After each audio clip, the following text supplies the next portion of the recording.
다 같이 하나님 말씀 마태복음 16장 13절에서 20절까지 말씀을 다 같이 찾겠습니다. 하나님 말씀 마태복음 16장 13절에서 20절까지의 말씀을 저와 여러분이 한 절씩 교독하도록 하겠습니다.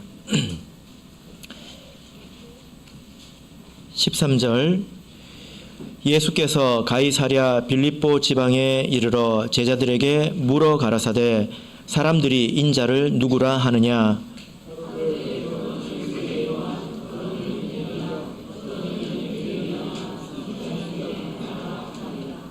가라사대 너희는 나를 누구라 하느냐.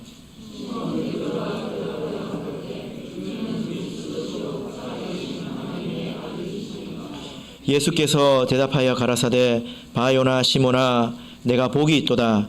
이를 내게 알게 한 이는 혈육이 아니요 하늘에 계신 내 아버지시니라.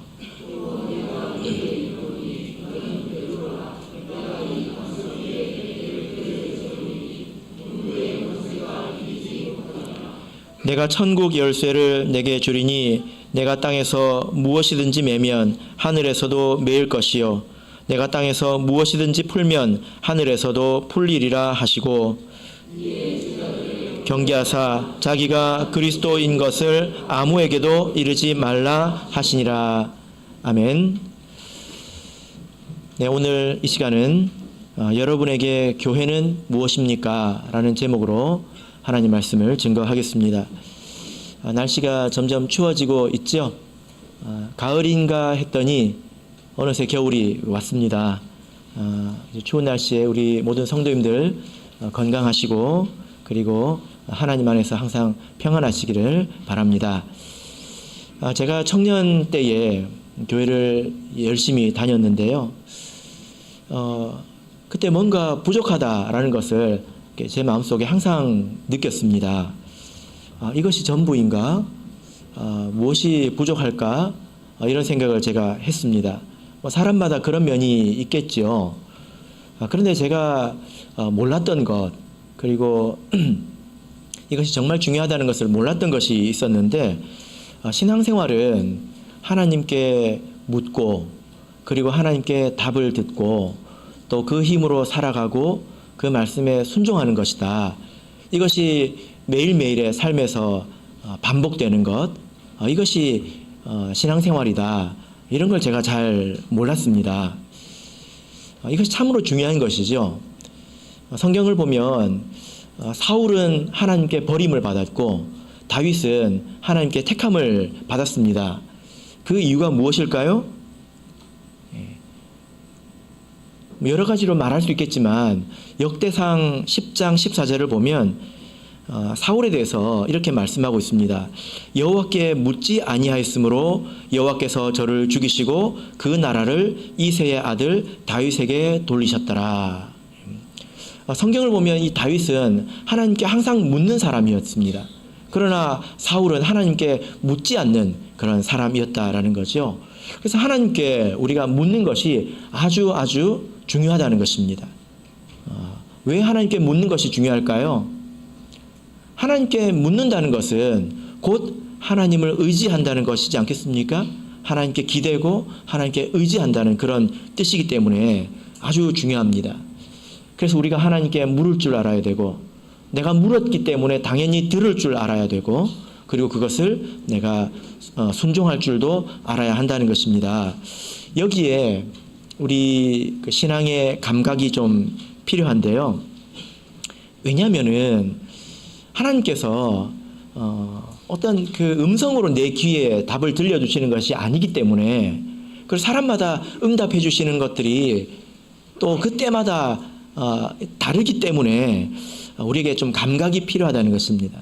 하나님께 묻는 것이 중요한데 여러분 질문도 너무 많이 하면 안 되는 거 아십니까? 그죠? 질문도 너무 많이 물으면 그것이 도리어 불신이 될 수 있습니다. 그리고 질문을 했으면 들을 줄도 알아야 된다는 거예요. 질문만 실컷 하고 들을 줄 모르면 질문이 무슨 의미가 있겠습니까? 그래서 우리 성도님들이 간혹 이제 저에게 이야기를 이렇게 하실 때 제가 그 말 속에서 이분은 하나님께 묻는 분이고 또 들을 줄 아는 분이구나, 이걸 제가 느끼는데요. 그런 분들이 중요하게 생각하는 게 있어요. 뭘까요? 매일매일 말씀에 있는 것을 중요하게 생각합니다. 그리고 매일 기도하고 또 예배 시간에 말씀을 듣는 것을 중요하게 생각합니다. 스스로 그렇게 생각합니다. 왜 그럴까요? 간절히 물었기 때문에 답을 놓치고 싶지 않은 것입니다. 그래서 하나님께서 답을 해주시기를 기다리는 마음으로 말씀을 듣고 말씀을 읽고 이렇게 하는 거예요. 이런 분들이 우리 주변에 많이 있죠. 그래서 하나님께 우리가 질문하는 것, 묻는 것, 이것이 아주 중요합니다. 그런데 또 한편으로 우리가 성경을 통해서 보자면 하나님께서 사람에게 묻기도 하십니다. 그죠? 여러분 어떤 경우가 생각나십니까? 하나님께서 사람에게 질문을 하실 때가 있어요. 물을 때가 있습니다. 어떤 때가 생각나십니까? 성경을 좀 읽어야 되겠죠. 하나님께서 모세에게 묻기도 하셨고 욥에게 묻기도 하셨고 오늘 본문을 보면 제자들에게 묻기도 하셨고 나중에 계시록을 보면 사도 요한에게 묻기도 하십니다. 여러분 하나님께서 이렇게 질문을 이렇게 하시는데 성도에게 백성에게 물으시는데 몰라서 묻는 건 아니겠죠? 왜냐하면 하나님은 다 아시잖아요. 대답을 들어야 아시는 건 아니거든요.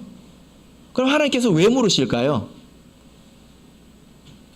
하나님께서 질문을 하실 때는 그 질문이 다양한 의미를 가집니다. 그 질문 자체가 모세에게 질문하셨을 때는요, 그를 존중하는 의미가 있습니다. 존중하는 의미가 있어요. 그래서 재윤아, 너 뭐 먹고 싶니? 하나님께서 몰라서 묻는 게 아니라 존중하는 거죠. 그죠? 그래서 질문한다고 하는 것은 존중한다는 것이 있기도 합니다. 근데 그런 의미만 있지 않죠? 하나님께서 때로 폭풍 같은 질문을 쏟아내시는데 욥이 그 질문을 받았습니다. 그 질문의 의미는 무엇이었습니까?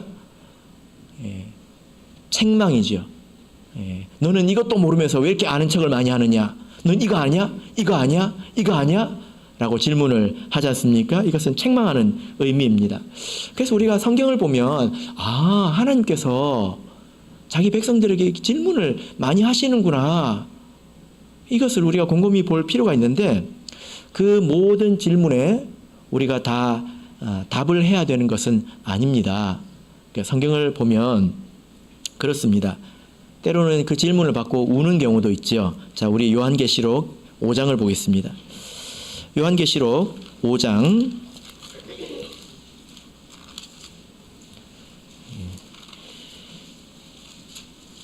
우리도 이렇게 질문을 받을 때가 있는데 어떻게 해야 될지 말씀을 통해서 배울 수 있습니다. 요한계시록 5장 2절에서 4절까지를 보시면요, 2절을 우리 같이 읽어보겠습니다. 2절 시작. 또 봄에 힘있는 천사가 큰 음성으로 외치기를 누가 책을 펴며 그 인을 떼기에 합당하냐 하니. 물으시죠? 누가 그 인을 떼기에 합당하냐? 물었습니다. 그러니까 대답을 해야죠. 근데 요한이 보면 3절을 보시면 하늘 위에나 땅 위에나 땅 아래에 능히 책을 펴거나 보거나 할 이가 없더라. 그래서 요한이 어떻게 했을까요? 4절을 보니까 내가 크게 울었더니. 이 질문은 우는 게 정답이라는 것입니다. 우는 게 정답이라는 거예요. 그리고 7장 13절 14절을 보실까요? 계시록 7장 13절 14절 자, 읽겠습니다. 시작. 장로 중에 하나가 응답하여 내게 이르되 이 흰옷 입은 자들이 누구며 또 어디서 나왔느냐? 내가 가로되 내 주여 당신이 알리이다 하니. 됐습니다. 자, 여기 보니까 또 사도 요한이 질문을 받았는데 이때는 어떻게 했습니까? 대답을 한 게 아니라 당신이 아십니다 하고 질문을 이렇게 되돌려 주었죠. 성경에 종종 이런 경우가 있습니다. 우리가 어제도 이 말씀을 봤는데 예수님께서 네가 나를 사랑하느냐? 하고 베드로에게 물었죠. 네가 나를 사랑하느냐? 하니까 베드로가 뭐라고 했습니까? 당신이 아십니다. 당신이 아십니다. 하고 되돌려 드리지 않습니까? 그래서 우리가 신앙생활을 하면서 하나님은 물으시는 분이시구나. 하나님은 어떤 분이시라고요? 물으시는 분이다. 예. 이걸 알고 신앙생활을 해야 합니다. 하나님은 어떤 분이십니까? 물으시는 분입니다. 예. 근데 여러분 질문 받으신 적 있으세요?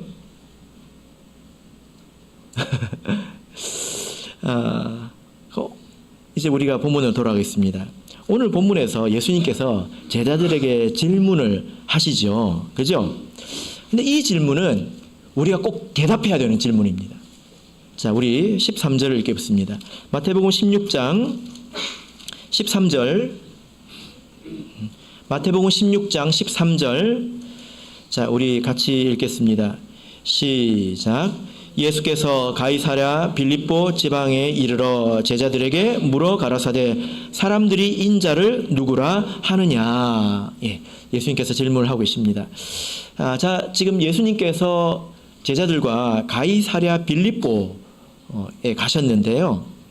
이 가이사랴 빌립보라고 하는 곳이 어떤 곳인지를 간단히 좀 말씀을 드리면 여기가 원래 이렇게 작은 마을입니다. 화면을 한번 보여주실까요? 이 지금 그림이 있는데요.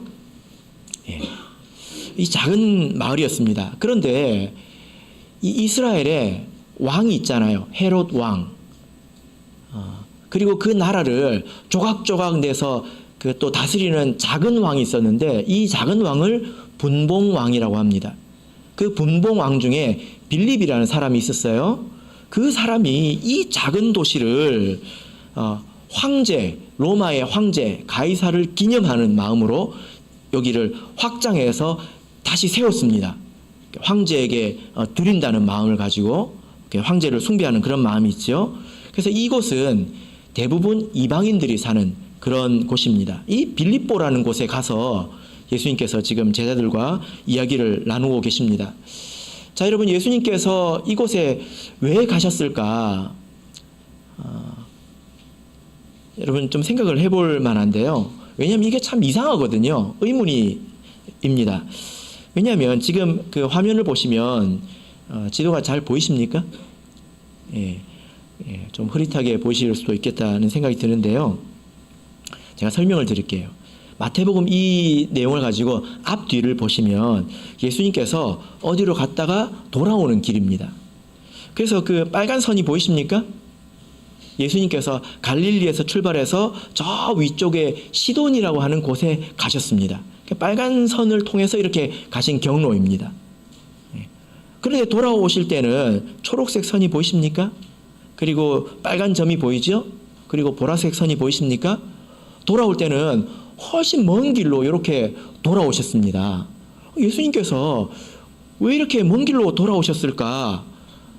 그래서 성경을 보면 이 먼 길로 돌아오실 때 들린 곳이 빌립보밖에 없습니다. 오늘 내용이 등장하는 이 곳밖에 없습니다. 그럼 예수님께서 이 이방인들이 있는 이 가이사라 빌립보에 왜 가셨을까? 여기서 한 일이 질문한 것밖에 없어요. 이해되시죠? 먼 길을 돌아오셨는데, 그래서 빌립보에 가셨는데 거기서 한 일은 제자들한테 질문한 것밖에 없다고요.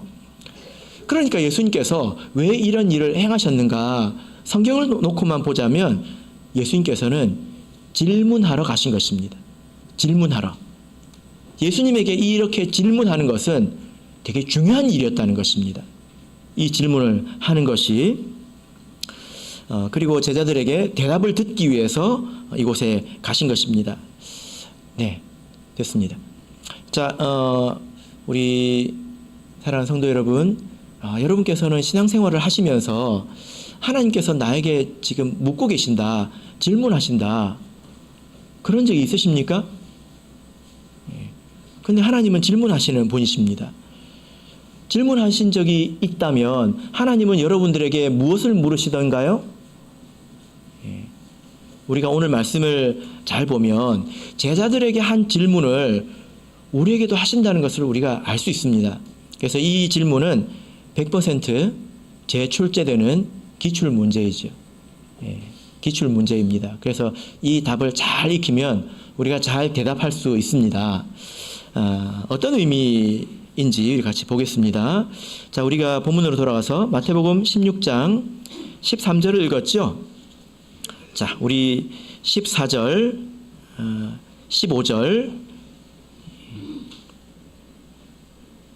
15절만 우리 읽어보겠습니다. 15절 읽겠습니다. 시작. 가라사대 너희는 나를 누구라 하느냐. 자, 여러분, 예수님께 지금 질문하는 게 되게 중요하다고 말씀드렸습니다. 예수님에게 있어서 이 일은 중요한 거예요. 그래서 물으신 게 두 가지가 있습니다. 이걸 우리가 잘 봐야 합니다. 첫 번째 질문이 있고 두 번째 질문이 있죠. 이것은 두 번째 질문을 하기 위해서 첫 번째 질문을 한 것입니다. 너희는 나를 누구라 하느냐, 이걸 묻고 싶어서 첫 번째를 물은 거예요. 여러분, 너희는 나를 누구라 하느냐, 이 질문의 뜻이 무엇입니까? 너희는 나를 누구라 하느냐, 이것은 단지 자신의 이름을 물어보는 것이 아니라 너희들의 삶에 있어서 나는 어떤 존재이냐, 나는 어떤 가치가 있는 것이냐, 너희들은 나를 어떻게 믿느냐, 이것을 물어본 것입니다. 그래서 제가 여러분들에게 같은 질문을 할 수 있죠. 여러분의 삶에 있어서 예수님은 어떤 분이십니까? 여러분의 삶에 있어서 예수님은 어떤 분이십니까? 이렇게 물을 수 있다는 것입니다.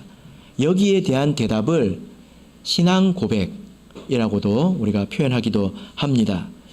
그런데 이 질문을 하기 앞서서 예수님께서 다른 질문을 먼저 하시죠. 그 첫 번째 질문이 무엇이었습니까? 사람들이 인자를 누구라 하느냐. 사람들이 인자를 누구라 하느냐. 여러분, 예수님께서 왜 이렇게 물어보셨을까요? 자, 여기서 인자라는 말이 등장하는데 인자라는 말의 뜻이 뭘까요? 사람의 성품이 인자하다 할 때 인자가 아니고요. 사람인 아들 자 해서 사람의 아들, 이런 뜻입니다. 우리가 성경을 보면 예수님께서 종종 자기를 사람의 아들, 인자 이렇게 부르셨단 말이에요. 자기 자신을 칭하실 때. 그런데 이렇게 부르시는 데는 의미가 있습니다. 어떤 의미가 있을까요? 예수님께서 이렇게 부르신 것은 자기를 굉장히 낮추시는 그런 겸손의 표현입니다. 예수님은 하나님의 본체시고 그리고 이 구속의 역사 안에서 하나님의 아들이시죠. 그런데 예수님은 자기 자신을 사람의 아들이다라고 자기를 낮추어 부르셨다는 것입니다. 그러나 한편 이 인자라는 말은 아주 존귀한 표현입니다. 왜냐하면은 사람의 아들이라고 할 때 이 사람이라는 단어가 등장하지 않습니까? 누가 사람이냐면 하나님의 모양과 형상이 있을 때 비로소 사람이라고 할 수 있습니다. 사람이란 말 뜻이 창세기에 보면 하나님의 모양과 형상대로 지음받은 자를 말합니다. 그래서 우리가 세상에서 저 사람 할 때 이 사람이란 말을 쓰잖아요. 그러나 성경을 가지고 보자면 하나님의 모양과 형상을 잃어버린 사람은 사람이 아닙니다. 성경적으로 보자면 그렇습니다. 그래서 예수님은 인자가 맞지요. 왜냐하면 예수님은 겉보기에 굉장히 겸손한 분이었습니다. 좋은 옷을 입지도 않으셨고 세상적으로 볼만한 것이 별로 없는 아주 겸손한 분이셨습니다. 그러나 그 내면에는 무엇이 있습니까? 하나님의 모양과 형상이 있다는 것입니다. 아주 존귀한 분이라는 거죠. 예수님께서 이렇게 부르셨습니다. 그래서 예수님 사람들이 이 겉보기에는 초라하지만 이 안에는 존귀한 하나님의 모양과 형상이 있는 이 예수님을 뭐라고 부르더냐? 여러분, 이 질문에 대해서 제자들이 뭐라고 대답을 하죠? 자, 14절 보겠습니다. 자, 14절 읽겠습니다. 시작. 가로되 더러는 세례 요한, 더러는 엘리야, 어떤 이는 예레미야나 선지자 중에 하나라 하나이다. 예, 제자들이 대답을 하죠. 뭐라고 대답합니까? 사람들이요? 어떤 사람들은 세례 요한이라고 하던데요. 어떤 사람들은 엘리야라고 하던데요. 어떤 사람은 예레미야라고 하던데요. 어떤 사람은 구약에 예언된 그 오리라한 그 선지자라고 하던데요. 이렇게 말하죠. 지금 사실 제자들이 아주 듣기 좋은 그런 대답을 하고 있습니다. 예수님 듣기 좋은. 왜 듣기 좋은 대답일까요? 여러분 성경을 보면요. 모든 사람들이 예수님을 이렇게 말했을까요? 자, 우리 마태복음 12장을 보겠습니다. 마태복음 12장 24절, 마태복음 12장 24절 읽겠습니다. 시작. 바리새인들은 듣고 가로되 이가 귀신의 왕 바알세불을 힘입지 않고는 귀신을 쫓아내지 못하느니라 하거늘. 이 바리새인들이라고 하는 사람들은 예수님을 뭐라고 불렀습니까? 귀신 들린 자라고 불렀습니다. 그 귀신도 보통 귀신이 아니에요. 어떤 귀신입니까? 바알세불. 바알세불은 귀신의 왕을 말하거든요. 그러니까 예수님에 대한 평가가 세상에 많이 있었단 말이에요. 그런데 그 중에 좋은 것만 골라가지고 예수님께 지금 말하고 있지 않습니까? 그죠? 여러분, 예수님께서 왜 이런 질문을 하셨을까요? 사람들이 나를 뭐라고 하더냐? 이 질문을 왜 하셨을까요? 이런 질문이 중요하지 않다는 것을 알려주시려고 하신 것입니다. 사람들이 예수님에 대해서 무엇이라고 말하든지 혹은 여러분이 가지고 있는 그 신앙에 대해서 뭐라고 말하든지 그게 별로 중요하지 않습니다. 그러나 우리가 좀 영향을 받기도 하지 않습니까? 여러분, 우리 참예수 교회는 예수님의 몸입니다. 인자의 몸이지요. 그래서 겉보기에는 초라합니다. 그렇지 않습니까? 그런데 속에는 무엇이 있습니까? 진리와 성령이 있는 그런 하나님께서 살아계신 교회입니다. 그래서 저는 어떤 구도자가 오든지 저는 담대하게 말합니다.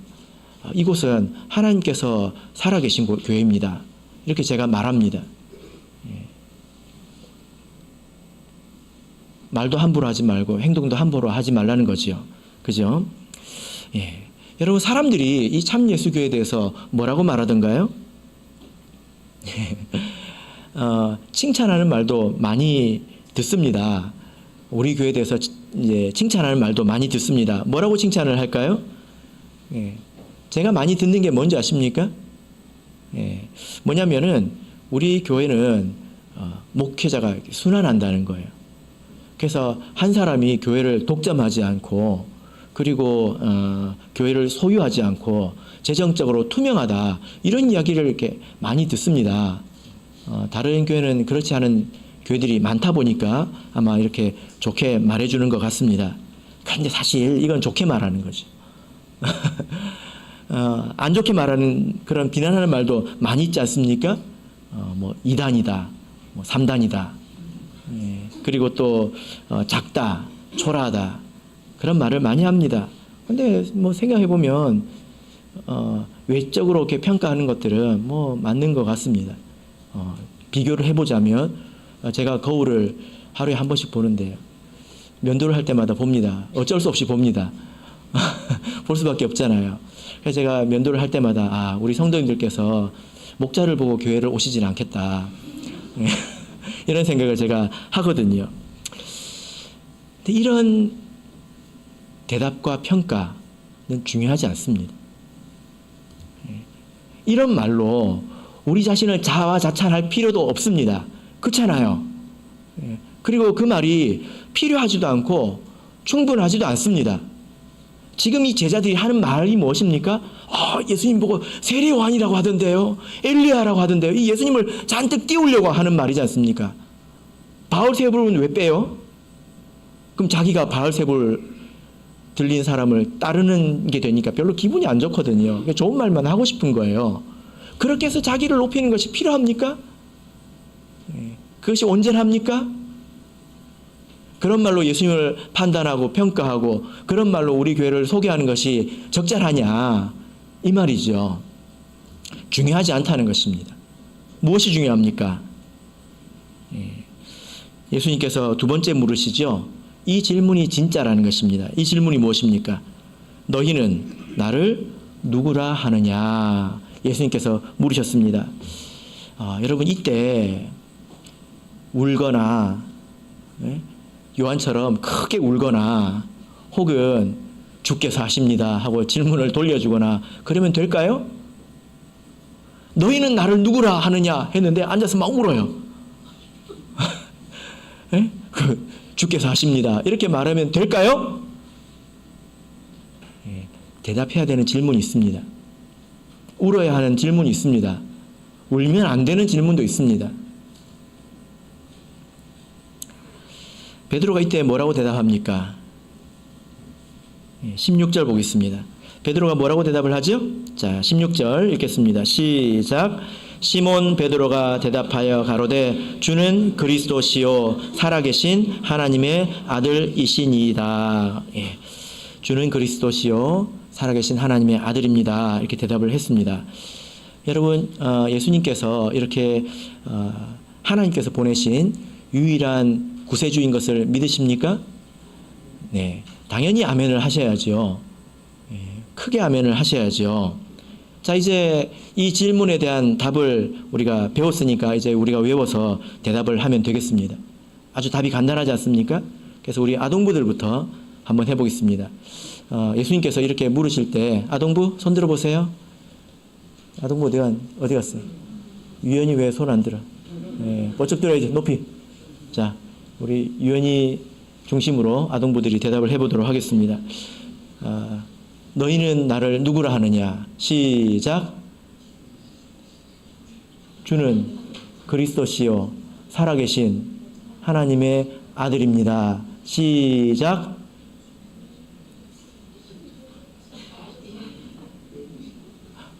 와, 우리 아동부들이 예배 때 복화수를 배우나 봐요.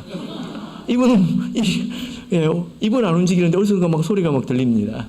자, 우리 학생부들 자, 대답해 보겠습니다. 너희는 나를 누구라 하느냐?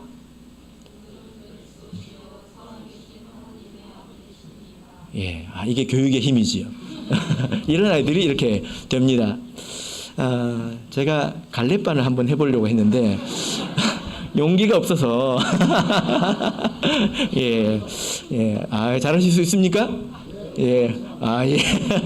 잘하실 것 같아서 넘어가도록 하겠습니다. 근데 당황스러운 게 있는데 뭐냐면은 아직까지 하나님이 저한테 한 번도 안 물어보시더라고요. 여러분, 하나님께서 너는 나를 누구라 하느냐 이렇게 물으신 적이 있으십니까? 제가 외우고 있거든요. 주는 그리스도시요 살아계신 하나님의 아들이시니다 하고 외우고 있는데 한 번도 안 물어보세요. 한 10년 더 기다릴까요? 10년 더 기다리면 질문하실까요? 여러분, 우리가 여기서 주목해야 되는 점이 뭐냐면 예수님께서 이 질문을 하시기 위해서 빌립보로 가셨다는 것입니다. 이 질문은 예수님께서 빌립보에서 하셨다는 거예요. 빌립보가 어떤 곳이라고 했습니까? 황제를 기념하는 도시입니다. 황제에게 바쳐진 도시입니다. 이방인들이 사는 곳입니다. 그곳에서 질문하셨다는 거예요. 이것이 하나님께서 질문하시는 방법입니다. 제가 신학을 이렇게 지원할 때 어떤 목자님께서 저에게 신학 원서를 출력해가지고 그것도 이제 펴가지고 주면 제가 도망갈까봐 반으로 딱 접어가지고 안 보이게 해가지고 저한테 딱 주시더라고요. 그분이 아마 내일 시아버지가 되는 걸로 알고 있습니다. 근데 제가 그걸 이렇게 받고 제가 신학을 이렇게 지원을 했는데요. 아마 그때 안 주셨으면은 제가 신학을 지원을 안 했을 것 같아요.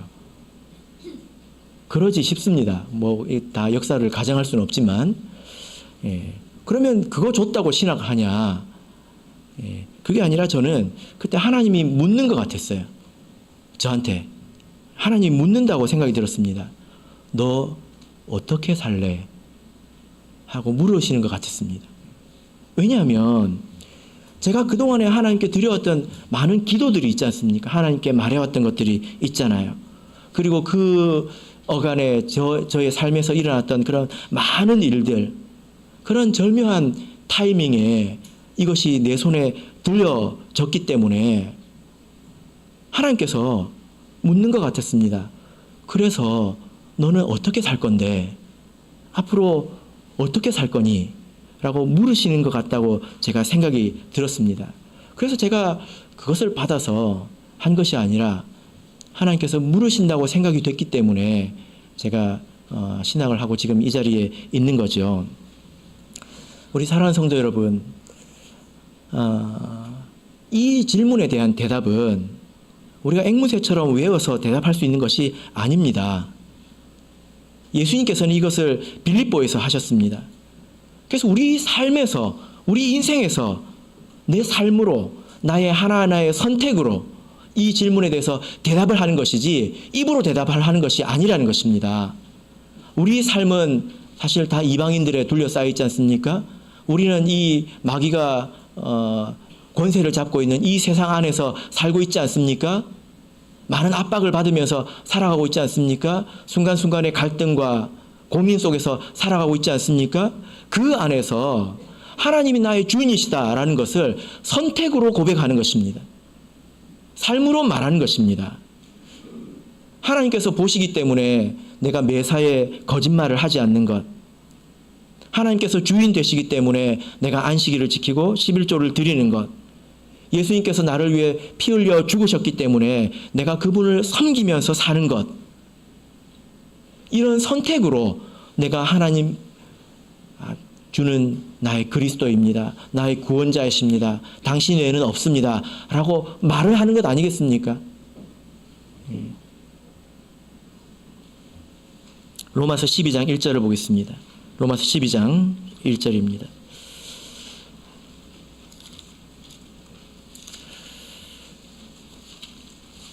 로마서 12장 1절 읽겠습니다. 시작. 그러므로 형제들아 내가 하나님의 모든 자비하심으로 너희를 권하노니 너희 몸을 하나님이 기뻐하시는 거룩한 산 제사로 드리라. 이는 너희의 드릴 영적 예배니라. 여러분, 하나님께서 여러분에게도 반드시 물으십니다. 때로는 여러분의 삶을 빌립보 같은 곳으로 이끌어 가셔서 거기서 여러분에게 묻습니다. 그래서 어떻게 살 건데? 그래서 어떻게 할 건데? 라고 물으신다는 것입니다. 우리는 어떻게 답해야 될까요? 우리의 삶을, 우리의 몸을 하나님이 기뻐하시는 제물로 드리는 것입니다. 이것은 하나님의 뜻에 합당하게 사는 것을 말하지요. 그죠? 참으로 감사드리는 것은 우리 성도님들께서 이런 하나님의 질문에 응답하시기 위해서 애를 많이 쓰고 계신 것을 제가 알고 있습니다. 스스로 싸우고 계시고 또 노력하고 계신 것을 또 하나님께서도 또 당연히 아실 거라고 생각을 합니다. 혹 좀 부족함이 있다 하더라도 여러분 스스로 너무 자책하지 않으시기를 바랍니다.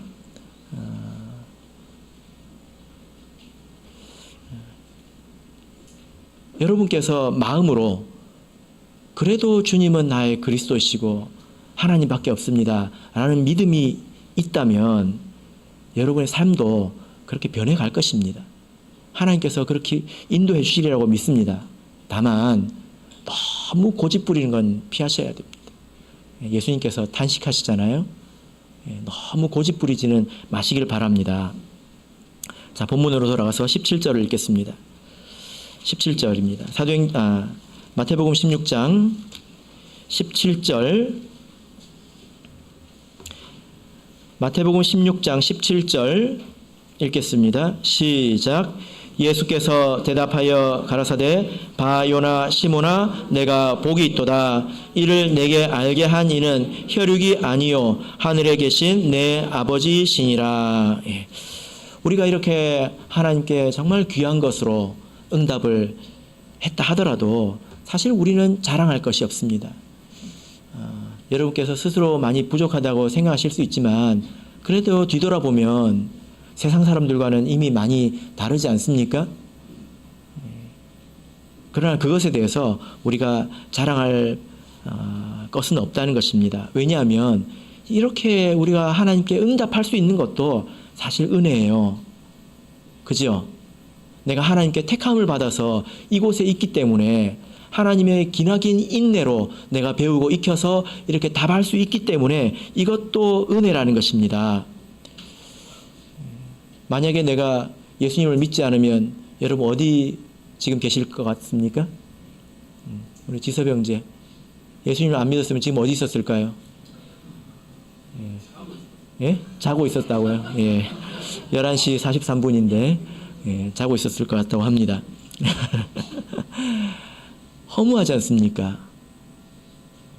하나님을 떠나서 이 세상에서 하는 것이 무엇이 그렇게 가치가 있겠습니까? 우리가 허무한 것을 우리 인생의 전부라고 생각하고 살고 있었을 것입니다. 아니면 늦잠을 자거나, 그죠? 자, 그런데 예수님께서 이어서 아주 중요한 말씀을 하십니다. 18절, 19절을 읽겠습니다. 18절, 19절 읽겠습니다. 시작. 또 내가 내게 이르노니 너는 베드로라. 내가 이 반석 위에 내 교회를 세우리니 음부의 권세가 이기지 못하리라. 내가 천국 열쇠를 내게 주리니 내가 땅에서 무엇이든 매면 하늘에서도 매일 것이요 내가 땅에서 무엇이든지 풀면 하늘에서도 풀리리라 하시고. 또 내가 내게 이르노니. 여러분 이 말씀이 왜 필요할까요? 주는 그리스도시요 살아계신 하나님의 아들이십니다 라는 말로 충분했다면, 그것이 전부라면 또 내가 내게 이르노니 이 말씀이 왜 필요할까요? 여러분 이 말씀의 뜻은 예수가 그리스도인 줄 믿는 것으로 충분하지 않기 때문에 이렇게 말씀을 하시는 것입니다. 이 말씀을 오해하지 마시고 잘 들으십시오. 우리에게 다른 주님이 필요합니까? 다른 그리스도가 필요합니까? 그런 뜻으로 말하는 것은 결코 아닙니다. 이 세상에는 예수가 유일한 구세주이다, 그리스도이다 라고 믿는 자들이 굉장히 많습니다. 이 성서 시대에는 드물었지만 지금 이 세상에는 굉장히 많습니다. 여러분, 우리가 예수님은 유일한 구세주이다 라는 믿음으로, 그 믿음만으로 그 안에 있는 사람들이 하나가 될 수 있을까요? 그 안에 있는 사람들이 구원받을 수 있을까요? 천주교도 그렇게 믿지 않습니까? 그리고 심지어 듣지도 보지도 못한 그런 이상한 곳도 이렇게 믿는 곳이 아주 많이 있습니다.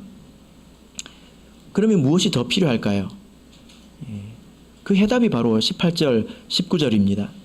예수님께서 이 베드로의 신앙 고백을 들으신 후에 비로소 이 말씀을 하시는데, 너는 베드로라. 내가 이 반석 위에 내 교회를 세우리니. 여러분, 우리가 창세기 1장 1절부터 성경을 쭉 읽어나가면 교회라는 이 중요한 단어가 여기서 처음 나옵니다. 구약에는 한 번도 나오지 않고요. 신약에서 여기서 처음 등장합니다. 이 말씀의 뜻은 이 베드로이라는 그런 사람 위에 교회를 세우겠다 그런 뜻은 아닙니다. 베드로는 이제 헬라어로 페트로스라고 하는데 바위라는 뜻입니다. 바위. 돌멩이는 아니고요. 바위입니다. 근데 반석은 페트라입니다. 페트로스, 페트라. 좀 다르죠. 페트라는 반석인데요. 반석은 거대한 안반, 큰 바위가 아니라 거대한 안반을 말합니다. 이게 다른 단어입니다. 베드로가 반석일까요? 베드로가 반석일까요? 누가 반석입니까? 예수님께서 반석이죠.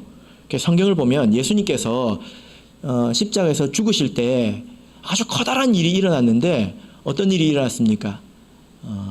이 성소 안에 있는 휘장이 쭉 두 개로 찢어졌지 않습니까? 이것은 예수님의 육체를 말한다고 히브리서에 말하고 있습니다. 그리고 또 어떤 일이 있었을까요?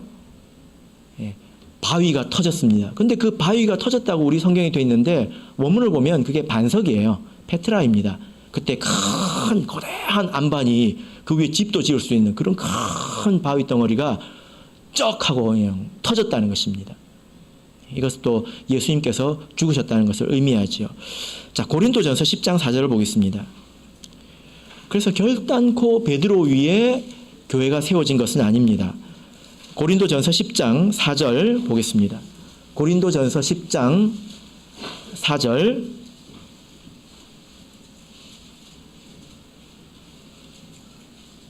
고린도전서 10장 4절 읽겠습니다. 시작. 다 같은 신령한 음료를 마셨으니 이는 저희를 따르는 신령한 반석으로부터 마셨음에 그 반석은 곧 그리스도시라. 예수님은 신령한 반석이다 이렇게 말씀을 하고 있습니다. 이 반석 위에 교회가 세워진다는 것입니다. 그리고 이 교회에 음부의 권세를 이기는 그런 힘이 있다는 것입니다. 여러분, 예수님이라는 반석 위에 내가 서 있으면 비도 맞고 바람도 맞고 추위도 타고 더위도 타고 다 하죠. 그죠? 반석 위에 집이 있습니다. 그 집 안에 들어가야 된다는 거예요. 그 교회에 어떤 권세가 있습니까? 죄 사함의 권세가 있다는 것입니다. 땅에서 매면 하늘에서도 매이고 땅에서 풀면 하늘에서도 풀린다. 이 말은 이 사람에게 죄를 사할 수 있는 권세, 이 하나님의 집 안으로 들어오거나 나가게 하거나 할 수 있는 권세가 교회에 있다는 것입니다. 제가 몇 번 이런 그 관념을 좀 알려드리기 위해서 이런 말을 하는데요. 누가 교회 와서 나 세례 받고 싶다 라고 하면 우리는 기쁘죠. 그죠? 그럼 우리가 세례를 줘야 될까요? 그렇지 않습니다. 그 사람이 세례를 받을 만한 사람인지, 그래서 우리와 한 몸이 될 만한 사람인지 교회가 판단합니다. 우리는 기쁜 일이지만 그렇게 해서 안 될 때도 있거든요. 혹은 교회에서 나간 사람이 있다면 그 사람이 다시 돌아오려고 할 때 내가 오겠다고 하는데 누가 뭐라고 그래? 라고 말할 수 있을까요? 누가 돌아오면 기쁘지요. 우리는 탕자의 형님이 아니니까 기쁘지요. 그러나 그 권세도 그 사람에게 있는 것이 아니라 교회에 있다는 것입니다. 예수 그리스도의 은혜가 교회를 통해서 주어진다는 것입니다.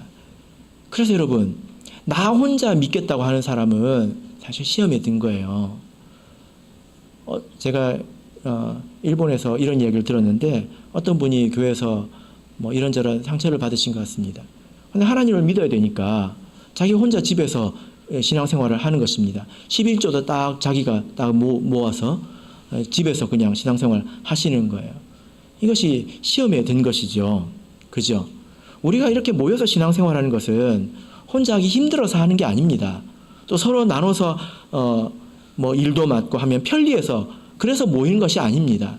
설교를 듣기 위해서 모이는 것이 아니라 이 모임 가운데에 그런 권세가 있기 때문에 모이는 것입니다. 하나님께서 모으신 것이기 때문에 모인 것입니다. 여러분, 그래서요, 무슨 일이 있어도 우리가 교회를 떠나지 말아야 합니다. 그래서 제가 오늘 말씀 제목을 이렇게 바꿨거든요. 오늘 제목이 무엇입니까? 여러분에게 교회는 무엇입니까? 사실 예수님의 질문은 이것이 아니잖아요. 너희는 나를 누구라 하느냐? 원래 제목이 너희는 나를 누구라 하느냐였습니다. 근데 바꿨어요. 왜 바꿨을까요? 너희는 나를 누구냐 하느냐 하며 몇 절까지만 설교를 해야 될까요? 16절까지만 하고 끝내야 됩니다. 그 뒤에 있는 말씀을 포괄하지 못합니다. 그래서 제가 이 제목을 이렇게 바꿨는데, 이렇게 질문을 바꾼 것은 예수님 허락도 없이 이렇게 질문을 바꿨느냐라고 생각할 수 있지만, 이 질문은 매우 정당한 질문입니다.